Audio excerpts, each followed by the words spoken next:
스탠딩 레포 일단 개념이 네. 사실은 부끄럽지만 잘 몰라요. 그래서 이거부터 좀 짚어봐야 될 것 네, 같은데요. 네. 사실은 그러니까 이게 이제 뭐 주식시장 주로 보시는 분들은 채권 시장에 대해서는 조금 이렇게 잘 용어들이 좀 부족해 잘 모르실 수도 있고 네. 특히 이제 통화정책 관련해서는 왜냐하면 이게 바로 우리 실생활에 막 영향을 주고 시장에 막 직접적인 영향을 미치는 건 아니기 때문에 조금은 그냥 이렇게 모르고 넘어가신 분도 많이 있을 것 같아요. 네. 그래서 제가 오늘 일부 순서에서 확실하게 여러분들께 그 개념을 한번 잡아드리도록 하겠습니다. 부탁을 좀 드리겠습니다. 네. 자, 일단 그 FOMC 리뷰를 먼저 좀 간단하게 하고 이어서 말씀을 드릴게요. 네, 좋습니다. 지금 앞서 얘기했던 것처럼 오늘 이제 새벽에 있었던 FOMC에서 뭐 기준금리도 동결하고 뭐 테이퍼링에도 큰 뭐 얘기도 없고 이러면서 이제 그냥 재미없게 끝났는데 원래 성명서 상에서 봤었을 때는 미국 경제가 연준의 목표치를 향해 전진하고 있다 이런 얘기가 있었어요. 그래서 네네. 상당히 조금 호키시하게 받아들여졌습니다. 근데 이제 기자간담회를 통해서 역시 우리 미스터 비둘기라고 요즘 별명을 얻으셨던데 네. 파월 의장께서 상당 부분 이 성명서의 호키시한 부분들을 지워버리고 여전히 도비시한 부분들을 좀 말씀하셨고요. 네. 테이퍼링 시점에 대해서는 추후 경제 지표에 달려 있고 그 전에 우리는 강한 고용 수치를 좀 보고 싶다. 왜냐하면 최근에 뭐 물가 지표는 급등을 했지만은 일시적이라는 판단을 하고 있고 미국의 실업률이 좀 떨어지고는 있지만 네. 이 코로나 발생 이전의 실업률은 3% 중반까지는 아직 거리가 멀리 있거든요. 그래서 원래 이제 미국 그 고용 시장에 대해서 이제 그런 얘기 있었잖아요. 지금 보조금을 너무 많이 지급을 해주니까 고용 시장에는 그 근로자들이 뭐하게 일을 하냐, 일 안 해도 보조금 나오는데, 근데 그게 이제 거의 끝나가고 있거든요. 네. 그러면 이제 7, 8월 여름철에는 이제 고용 시장에 복귀하지 않겠냐 이제 이런 기대감들이 있는데 이제 그거를 조금은 확인을 하고 싶어 하시는 것 같아요. 그리고 또 이제 관심사였던 테이퍼링에 대해서 지금 현재 1,200억 달러를 매월 연준이 사주고 있는데 네. 국채 800억 달러, MBS 400억 달러이거든요. 근데 요즘에 이제 미국의 뭐 국내에서만 부동산 시장이 뜨거운 게 아니라 미국도 상당히 뜨겁습니다. 그래서 이렇게 부동산 시장이 뜨거운데 굳이 MBS라고 하는 모기지 채권 금리까지 떨어뜨려 가면서 사줄 필요가 있냐. 그래서 약간 뭐 2단계 테이퍼링, MBS를 먼저 덜 사고 그다음에 뭐 국채를 덜 사주는 형태로 가지 않겠냐라는 어떤 기대나 예상이 있었는데 네. 뭐 파월 의장 얘기로는 MBS 먼저 줄이는 거 우리 검토 안 한다. 그냥 뭐 똑같은 규모로 줄이는 식으로 이제 이런 얘기를 해주셨습니다. 네. 자, 이게 이제 어느 정도 시장에 뭐 오늘 나왔던 내용인데, 자 이제 오늘 제가 주제입니다. 그 중요하게 좀 말씀드리고 싶은. 근데 이것과 함께 더불어서 이 스탠딩 레포라는 거를 도입을 했어요. 네. 근데 스탠딩 레포도 지금 두 가지 종류가 있습니다. 하나는 도메스틱 스탠딩 레포라고 해가지고 이제 SRF라고 얘기를 합니다. 스탠딩 레포에 그냥 국내용 그냥 스탠딩 레포이고 또 하나는 이제 FIMA 이래가지고 이제 외국 기업과 뭐 외국 기관을 대상으로 한 레포 요 두 가지 형태의 레포를 하겠다라고 이제 발표를 한 거예요. 그러면 이제 아까 승희 씨도 질문했지만 그쵸. 사실 레포도 잘 모르시는 분이 있을 수 모릅니다. 있는데 네. 뭐 스탠딩까지 하면 이거 도대체 뭔 얘기인지 좀 헷갈릴 수 있잖아요. 그래서 제가 알려주세요. 네. 차근차근 준비를 했습니다. 좋습니다. 자, 일단 레포가 뭔지를 먼저 알아야 되겠죠.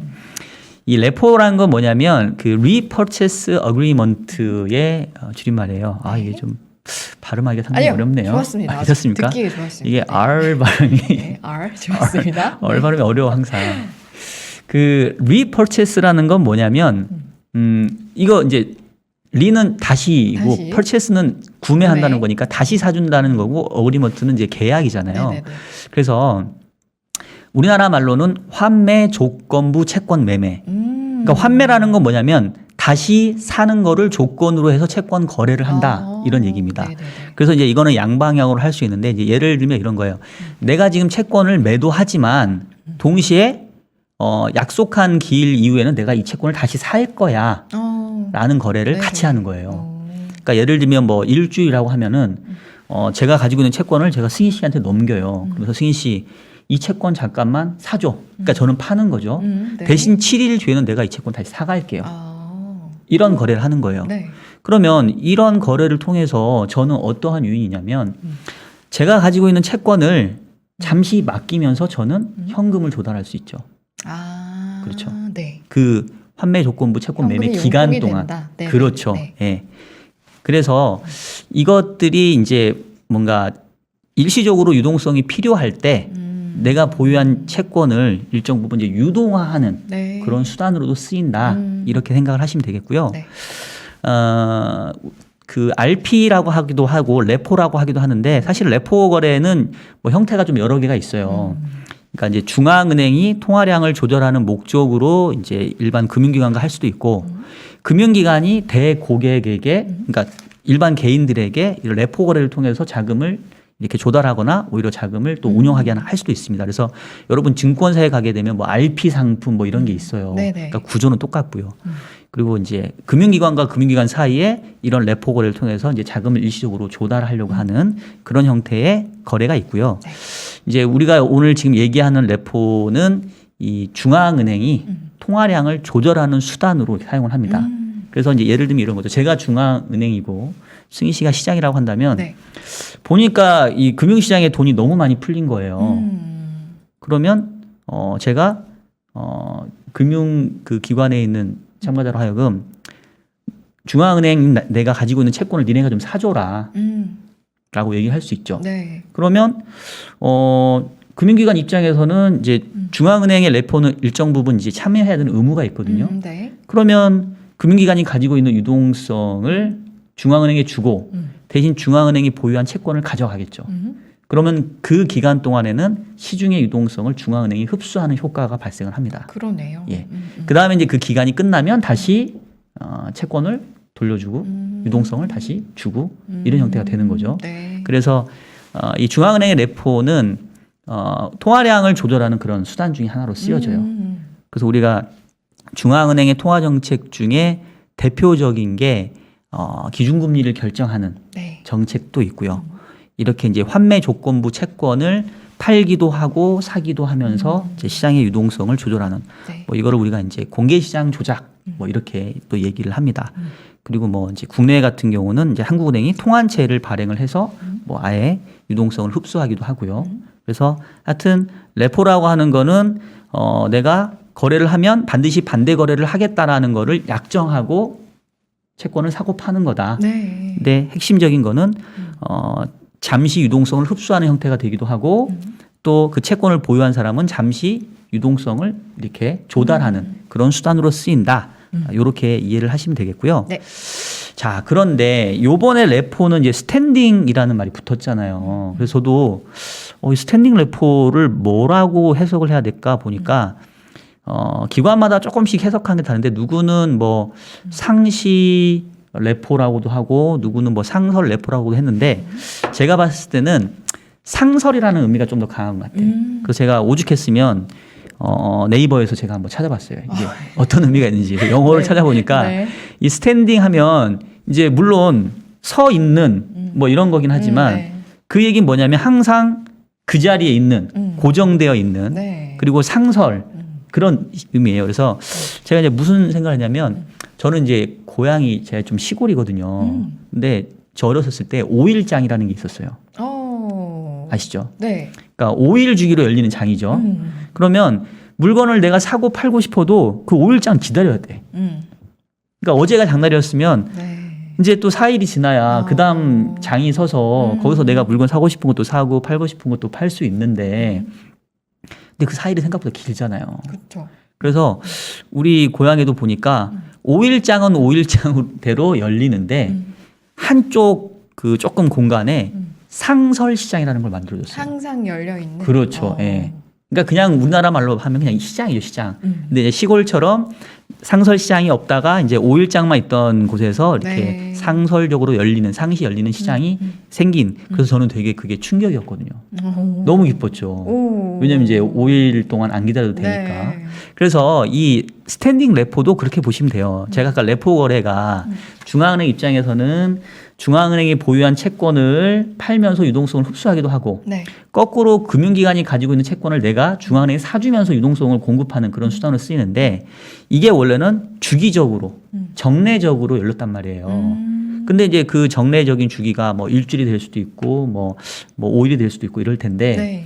이런 주기를 두지 말고 그냥 상설 시장을 만들어 놓자. 그래서 언제든 금융기관들이 유동성이 필요하면 금융기관이 보유하고 있는 채권을 맡기고 대신 현금화, 유동화 할 수 있는 그런 어떤 시장을 만들어주자 네. 한 게 바로 이 스탠딩 레포라고 보시면 되겠습니다. 네. 자, 그럼 이제 앞서서 제가 스탠딩 레포가 이번에 두 가지 종류가 발표됐다고 했잖아요. 맞아요. 하나는 국내용, 네. 하나는 해외용. 자, 먼저 국내용을 제가 말씀드릴게요. 이제 국내용은 그냥 도메스틱 스탠딩 레포 해가지고 그냥 이걸 SRF라고 부르는데 네. 일단 기간은 오버나잇, 그러니까 하루예요. 2일. 그러니까 오늘 맡기면 내일은 갚아야 되는 하루짜리 기간이고요. 그 다음에 이제 이 레포 거래를 통해서 자금을 조달할 수 있는 유동성을 내가 만들어낼 수 있는 채권을 아무 채권이나 지정해 준 게 아니라 요것만 가능해요라고 지정을 해줬어요. 그게 이제 첫 번째가 국채, 그 다음에 이제 정부기관채, 네. 그 다음에 하나가 MBS 이렇게 세 개로 이제 지정을 해줬고요. 네. 그리고 최대 거래 금액을 정해놨어요. 5천억 달러까지. 근데 제가 이제 5천억 달러 하면 이게 얼마인지 잘 안 와닿더라고요. 그래서 제가 또 계산기로 계산을 해봤죠. 감사합니다. 네. 네. 그래서 이제 환율 한 1,150원 정도 잡으니까 575조 원 정도 규모 나오더라고요. 네. 그러니까 요거는 이제 총 합친 규모, 이제 요 정도 일단은 이렇게 발표를 했고요. 네. 그 다음에 이제 적용 금리는 0.25%로 적용을 해놨어요. 그러니까 만약에 승희 씨가 금융기관인데 지금 갑자기 돈이 필요해요.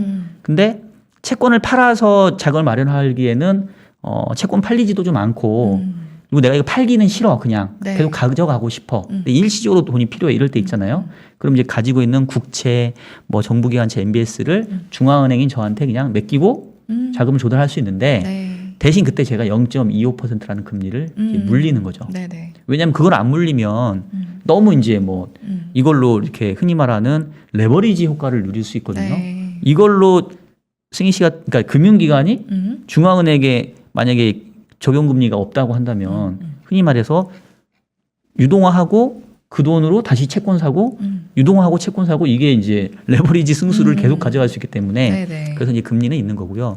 금리 수준이 0.25% 눈치를 채색했지만 바로 현재 이 미국 연준의 기준금리 타겟인 0에서 0.25의 상한선 네. 그 수준으로 해놨어요. 왜냐하면 이것보다 또 낮게 해놓으면 낮은 금리에 또 조달을 해가지고 또 단기 자금 시장에서 또 우리가 이제 개핑이라고 하는데 이자 차이를 따먹을 수 있으니까 네. 금리는 상단으로 해놨다. 이렇게 생각을 하시면 되겠고요. 아니 아까 리차드 K님이 네. 이해가 쏙쏙 잘 되신다 그러더라고요. 그래요? 예. 네.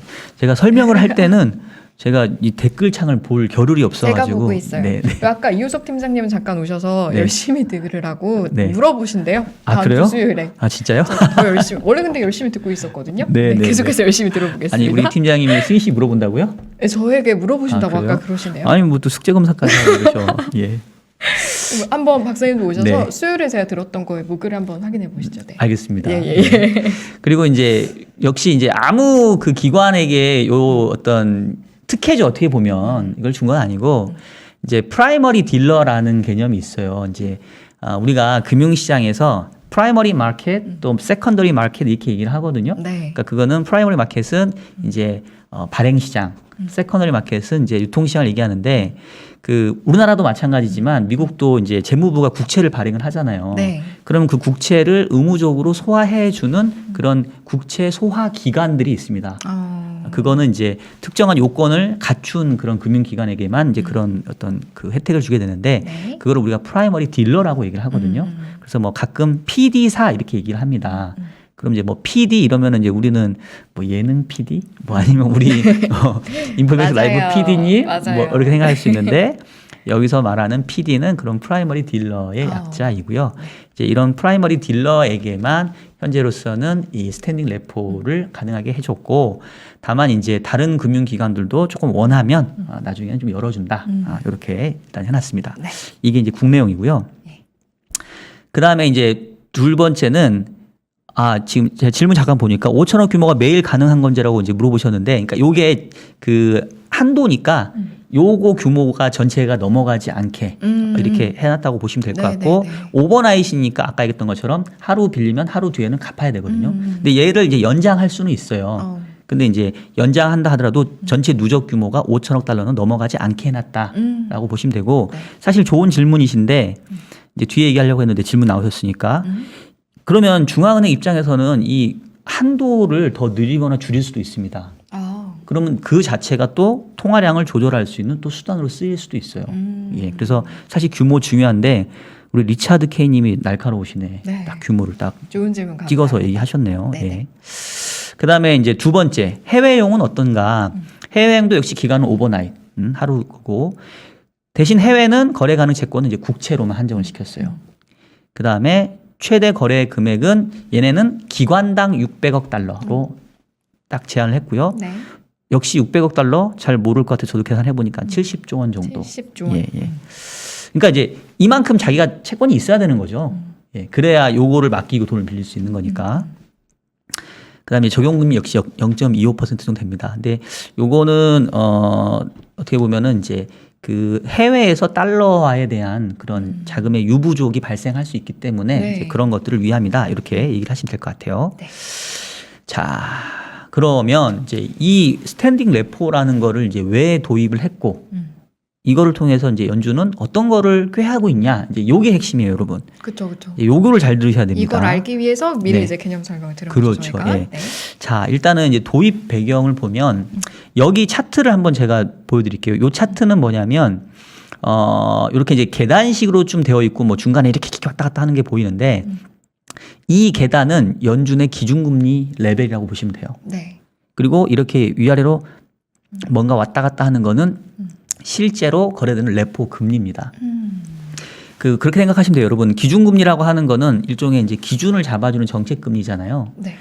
그래서 단기금리 기준으로 현재 연준의 정책금리는 0에서 0.25%니까 단기금리가 0에서 0.25% 안에서 놓으세요라는 일종의 레인지를 잡아준 거거든요. 네. 그러면 이제 그 레인지 속에서 당연히 단기 시장 금리는 형성이 되겠죠. 근데 이렇게 보시면 대체로 요 안에서 노는데 가끔씩 그 수준을 벗어날 때가 있어요. 그러네요. 이렇게 한 번씩. 예. 네. 그러니까 위로 벗어난다는 얘기는 레인지보다 금리가 높아진다는 얘기는 뭔가 시장의 유동성이 부족할 때 이런 현상이 나타나겠죠. 네네. 금리가 높아진다는 얘기는 돈 빌리기가 어렵다는 어렵다. 얘기니까. 반대로 이제 이 레인지를 벗어나서 아래쪽에 있다는 얘기는 또 너무 시장 유동성이 이제 크다고 볼 수 있어요. 자, 이제 그렇게 보시면 되는데 네. 여기 보시면 이렇게 한번 삐쭉 올라온 게 있어요. 그러니까 요거 보면 이거 데이터 뭔가 잘못 누가 키인한 거 아니야? 라고 네. 생각할 수 있는데 그렇지 않습니다. 이게 언제였냐면 정확하게 2019년 9월 17일인가 16일인가 이랬어요. 네. 이때 금리가 얼마였냐면 그 당시에 이제 2019년도에 한참 금리 올리다가 이 트럼프 대통령 시절에 이분 지금은 이제 얘기 잘 안 나오지만 이분 뭐 거의 막 자기 마음대로 하셨잖아요. 그래서 원래는 막 기준금리 올리고 해야 되는데 네. 야, 기준금리 너무 높아.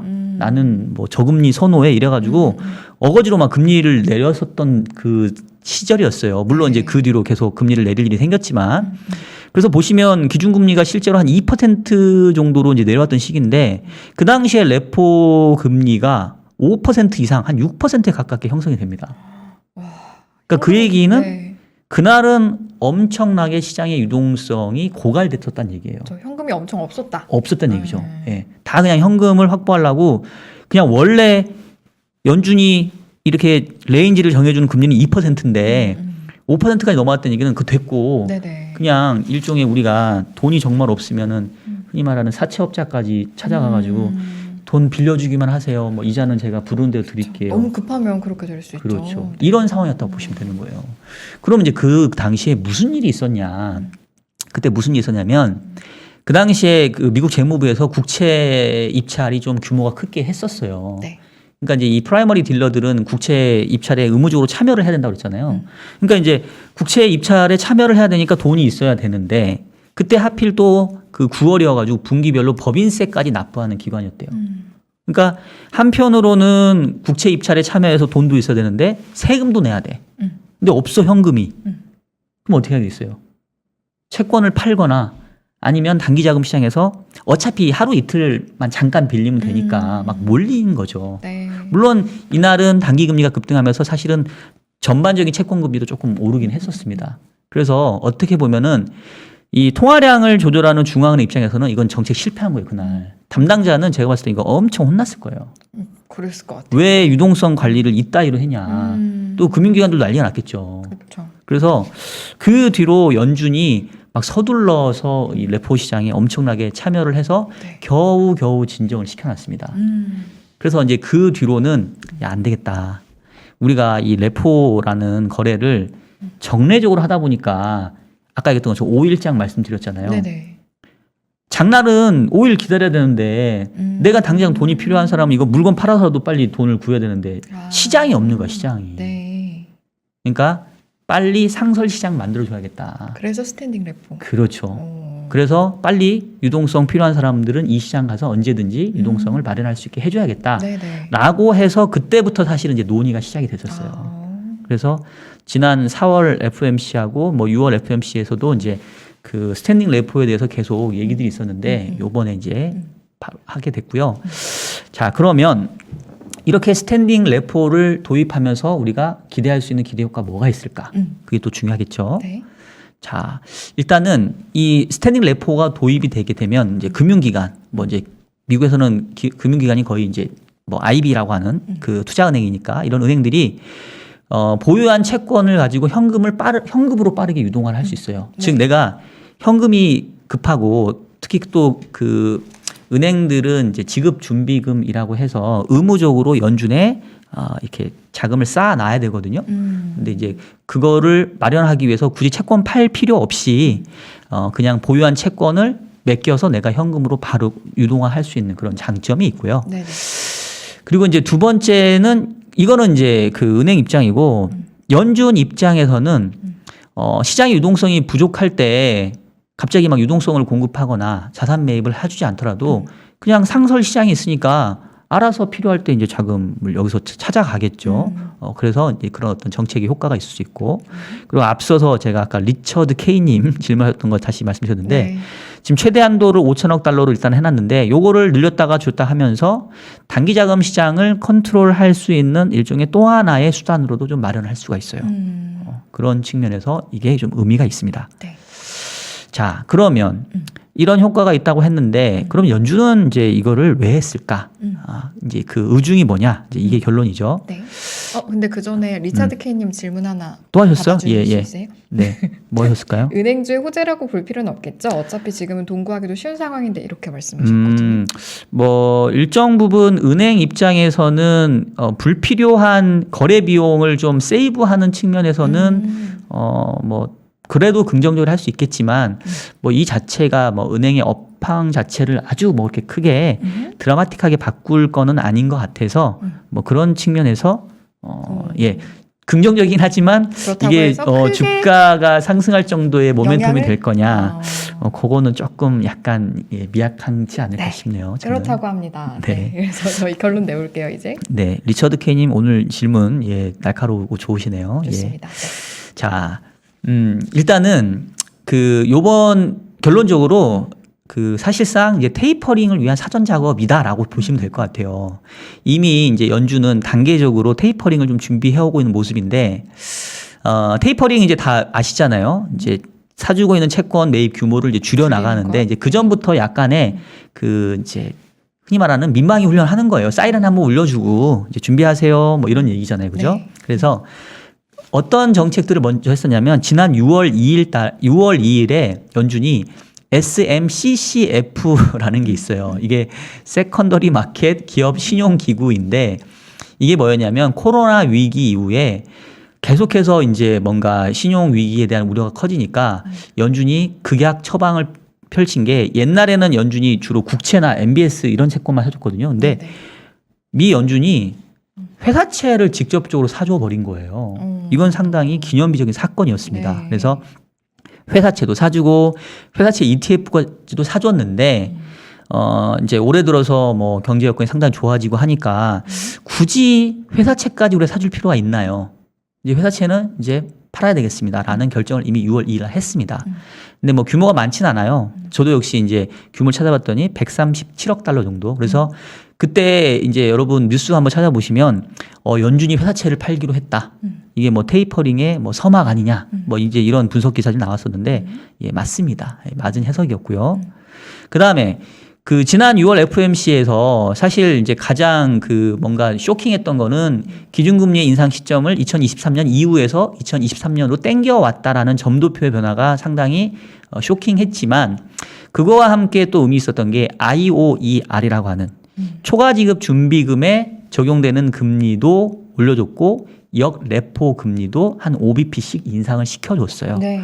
그만큼 이제 뭔가 유동성을 흡수하는 그런 어떤 정책에 시동을 걸었다라고 보시면 되겠고, 요번에 이제 이 스탠딩 레포의 도입은 테이퍼링을 하게 되면 기존보다는 연준이 채권을 이제 덜 사줄 거 아니에요. 그죠?